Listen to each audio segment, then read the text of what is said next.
Акыркы кезде күндөлүк турмуш тиричиликтин негизинде келип чыккан кылмыштын саны көбөйүүдө деп Чүй облустук ички иштер башкы башкармалыгынын басма сөз кызматы билдирет.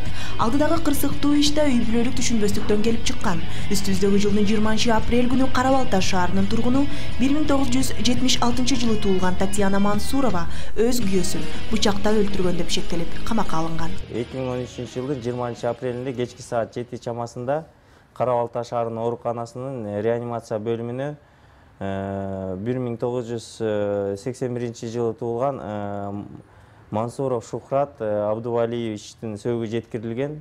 Аялы менен чыр-чатак болуп, аялы Татьяна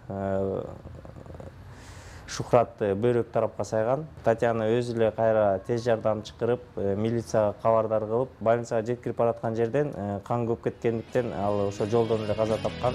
Татьяна Мансурова сурак берип жатканда көз жумган жолдошу 1981 жылы туулган Шухрат Мансуров банги болгонун билдирген.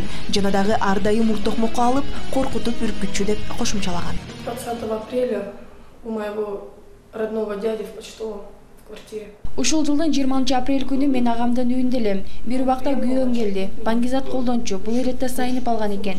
Адаттагыдай эч себепсиз эле мени сабап, муунтуп баштады. Билбейм кантип, кайсы убакта кыскасы ашканадагы бычакты алып күйөөмдү сайып салган экенмин. Бир кезде карасам эле бурчта канжалап төрт бүктөлүп отуруп калыптыр. Ошону көргөн соң эсиме келдим. Эмне болду деп сурасам жооп бербейт. Кийин бычакты көрдүм. Дароо туугандарымды чакырып тез жардам милицияга кабарладык.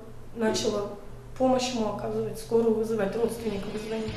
Учурда бул иш боюнча Кыргыз Республикасынын кылмыш жаза кодексинин 104-беренеси боюнча кылмыш иши козголуп, тергөө амалдары жүрүп жатат. Жинди суунун баңгизаттын айынан келип чыккан кылмыштарга күбө болуп тобо дейсиң. Ичкилик, баңгилик адам баласын жакшылыкка алып барбаары дагы бир ирет тастыкталды көрүнөт.